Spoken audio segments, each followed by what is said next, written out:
Louvado seja o nosso Senhor Jesus Cristo, para sempre seja louvado. Serva de Deus, Madre Leônia, intercedei por nós. Amados irmãos e irmãs em Cristo Jesus, começa agora mais um santuário em casa.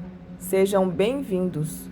O nosso momento de parada, oração e encontro com o Senhor no aconchego do seu lar. Hoje damos continuidade à nossa caminhada de fé, mergulhando na leitura e na reflexão da exortação apostólica de Lecce Te. Nela, o Papa Leão XIV nos fala sobre o cuidado com os pobres na vida monástica.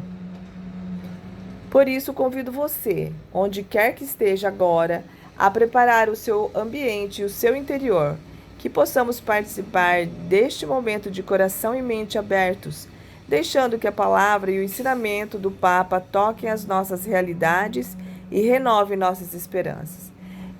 Iniciemos invocando a luz divina. Pelo sinal da Santa Cruz, livrai-nos Deus nosso Senhor dos nossos inimigos. Em nome do Pai, do Filho e do Espírito Santo. Amém. Rezemos com a serva de Deus, Madre Leônia. Vem, Espírito Santo, livra-nos de todo apego desordenado às coisas terrenas e infunde em nós o gosto pelas coisas celestes. Vem, Espírito de sabedoria. Vem, Espírito de conselho. Vem, Espírito de inteligência. Vem, Espírito de fortaleza. Vem, Espírito de ciência. Vem, Espírito de piedade. Vem, Espírito do santo temor de Deus. Espírito Santo, torna-nos verdadeiramente espirituais em Ti. Dispõe-nos à Tua influência, habita em nossa alma, vivifica cada uma das nossas obras. Ensina-nos a rezar, a fim de que sejamos dignos filhos do Pai, dignos seguidores de Cristo, nosso Salvador. Infunde o Teu fogo no coração dos homens, na boca dos homens, nos olhos dos homens, nas mãos dos homens. Manda o Teu sopro sobre aqueles que creem em Ti, sobre aqueles que duvidam de Ti, sobre aqueles que amam, sobre os que estão sós. O cuidado com os pobres na vida monástica. A vida monástica, nascida no silêncio dos desertos, foi desde o início um testemunho de solidariedade. Os monges deixavam tudo, riqueza, prestígio, família, não só por desprezar as riquezas do mundo, mas para encontrar neste despojamento radical o Cristo pobre. São Basílio Magno, na sua regra, não via contradição entre a vida de oração e de recolhimento dos monges e a ação em favor dos pobres. Para ele, a hospitalidade e o cuidado com os necessitados eram parte integrante da espiritualidade monástica, e os monges, mesmo depois de terem deixado tudo para abraçar a pobreza, deveriam ajudar os mais pobres com o seu trabalho, pois para se ter com que socorrer aos necessitados, evidencia-se que devemos trabalhar com diligência. Este modo de viver é proveitoso, não só para subjugar o corpo, mas ainda por causar da caridade para o próximo, a fim de que, por nosso intermédio, Deus forneça o bastante aos irmãos mais fracos. Construiu em Cesareia, onde era bispo, um lugar conhecido como Basilíades, que incluía alojamento, hospitais e escolas para os pobres e doentes. O monge, porém, não era apenas um asceta, mas um servidor. Basílio demonstrava assim que, para estar perto de Deus, é preciso estar próximo dos pobres. O amor concreto era critério de santidade. Orar e cuidar, contemplar e curar, escrever e acolher, tudo era expressão do mesmo amor de Cristo. No Ocidente, São Bento de Núrcia elaborou uma regra que se tornaria a espinha dorsal da espiritualidade monástica europeia. Nela, o acolhimento dos pobres e dos peregrinos ocupa lugar de honra. Mostre-se principalmente um cuidado solícito na recepção dos pobres e peregrinos, porque, sobretudo na pessoa desses, Cristo é recebido. Não se tratava apenas de palavras. Os mosteiros beneditinos foram, por séculos, lugares de refúgio para viúvas, crianças abandonadas, peregrinos e mendigos. Para Bento, a vida comunitária era uma escola de caridade. O trabalho manual não tinha apenas função prática, mas formava o coração para o serviço. A partilha entre os monges, a atenção aos pobres, a escuta dos mais frágeis, preparava para acolher Cristo que chega na pessoa do pobre e do estrangeiro. A hospitalidade monástica beneditina permanece até hoje, sinal de uma igreja que abre portas, que acolhe sem interrogar, que cura sem cobrar. Os mosteiros beneditinos, com o tempo, tornaram-se lugares que contrastavam a cultura da exclusão. Os monges cultivavam a terra, produziam alimentos, preparavam remédios e ofereciam-nos, com simplicidade, aos mais necessitados. O seu trabalho silencioso foi fermento de uma nova civilização, onde os pobres não eram um problema a resolver, mas irmãos e irmãs a acolher. A regra da partilha do trabalho comum e da assistência aos vulneráveis estruturava uma economia solidária, em contraste com a lógica da acumulação. O testemunho dos monges mostrava que a pobreza voluntária, longe de ser miséria, é caminho de liberdade e comunhão.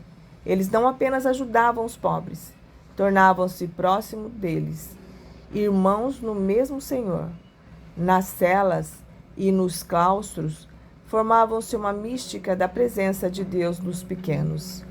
Além da assistência material, os mosteiros desempenharam um papel fundamental na formação cultural e espiritual dos mais humildes.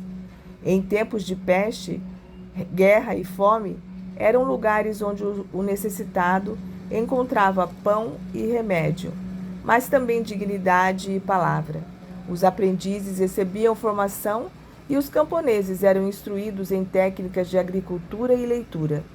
O saber era partilhado como dom e responsabilidade. O abade era, ao mesmo tempo, mestre e pai, e a escola monástica lugar de libertação pela verdade. Pois, como escreve João Cassiano, o monge deve caracterizar-se pela humildade de coração, que conduz não à ciência que incha, mas àquela que ilumina por meio da plenitude da caridade. Ao formar consciências e transmitir sabedoria, os monges contribuíram para uma pedagogia cristã da inclusão. A cultura marcada pela fé era partilhada com simplicidade. O saber, quando iluminado pela caridade, torna-se serviço. Assim, a vida monástica revela-se estilo de santidade e forma concreta de transformação da sociedade.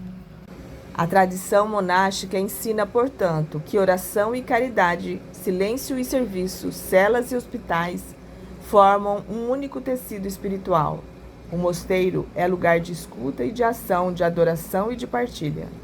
São Bernardo de Claraval, grande reformador do Cister, recordou com decisão a necessidade de uma vida sóbria e comedida, tanto à mesa como no vestuário e nos edifícios monásticos, recomendando o sustento e a atenção aos pobres.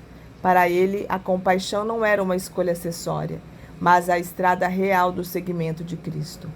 A vida monástica, portanto, quando fiel à sua vocação original, mostra que a Igreja só será plenamente esposa do Senhor quando for também irmã dos pobres. O claustro não é apenas refúgio do mundo, mas escola na qual se aprende a servi-lo melhor.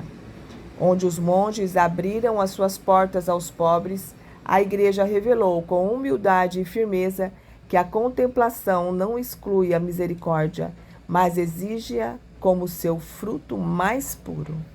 Glória ao Pai, ao Filho e ao Espírito Santo, como era no princípio, agora e sempre. Amém. Madre Leônia escreveu em seu diário espiritual no dia 1º de julho de 1975: Sangue de Cristo, purifica-me. O Senhor é a minha vida. A minha ocupação na terra, durante o tempo que o Senhor ainda me concede, é glorificar a Deus, servir a sua igreja e me consumir pelas almas. O Senhor exige das almas consagradas o ato de amor absoluto e incondicional. Ele mesmo derramou o seu sangue precioso para testemunhar-nos o seu amor. Amor com amor se paga. O coração é a sede do amor.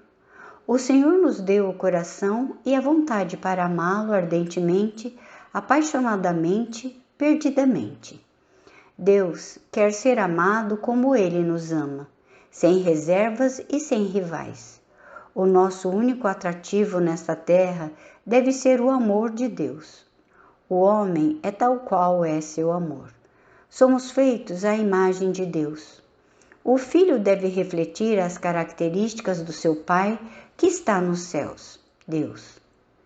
Durante o dia, devemos pensar em Deus, operar por Ele somente, deixar-nos penetrar e possuir pelo fogo do Espírito Santo. Quando a nossa alma se ocupa somente de Deus, transforma-se nele. O nosso amor deve ser puríssimo, não egoísta e interesseiro.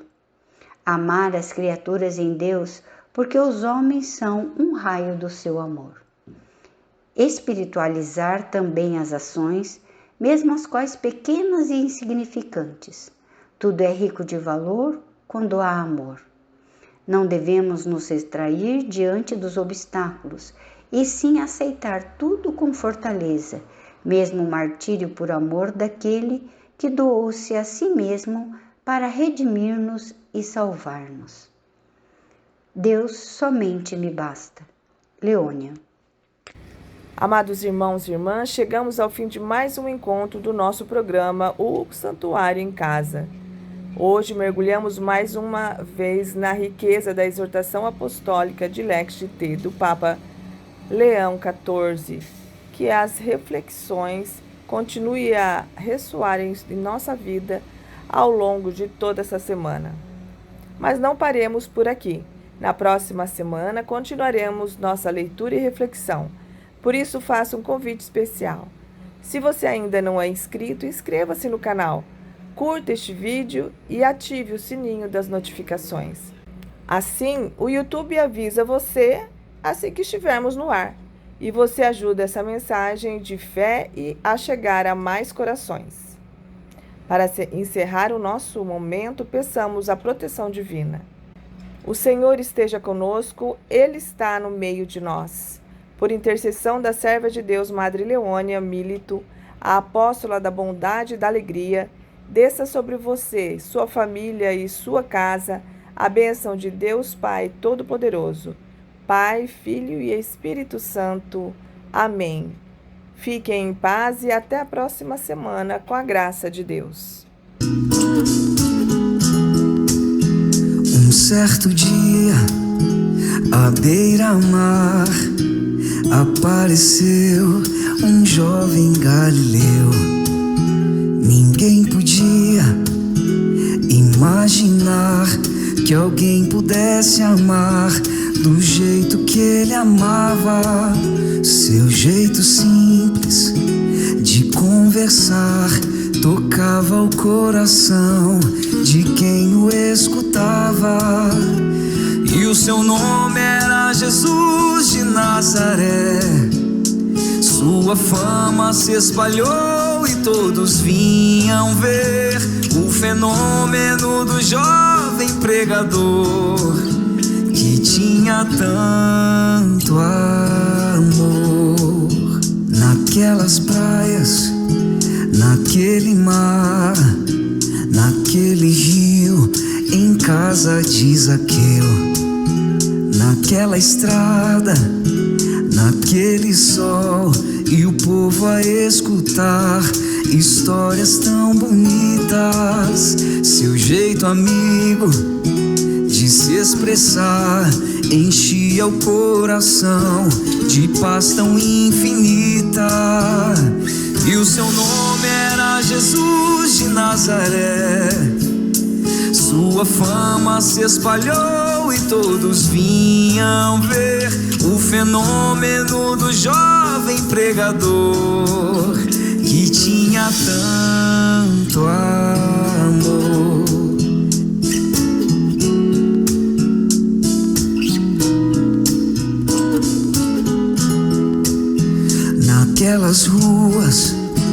naquele chão, naquele poço e em casa de Simão, naquela relva, no entardecer, o mundo viu nascer a paz e a esperança.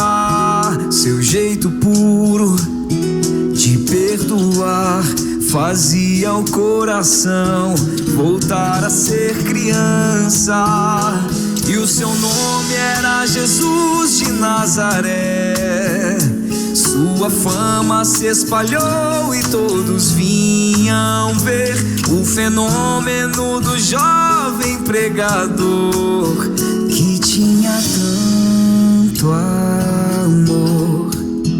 Um certo dia, ao tribunal, alguém levou o jovem Galileu.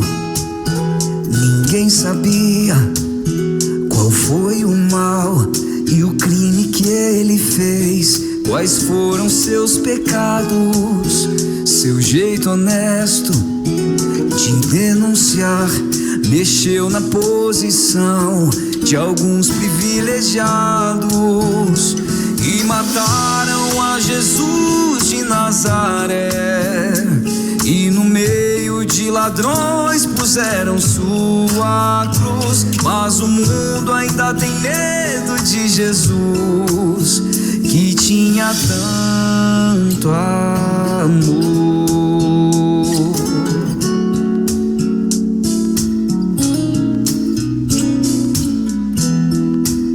Vitorioso, ressuscitou, e após 3 dias a vida ele voltou. Ressuscitado, não morre mais, está junto do Pai, pois ele é o Filho eterno. Mas ele vive em cada lar, e onde se encontrar um coração fraterno, proclamamos a Jesus de Nazaré. Glorioso e triunfante, Deus conosco está. Ele é o Cristo, é a razão da nossa fé, e um dia voltará.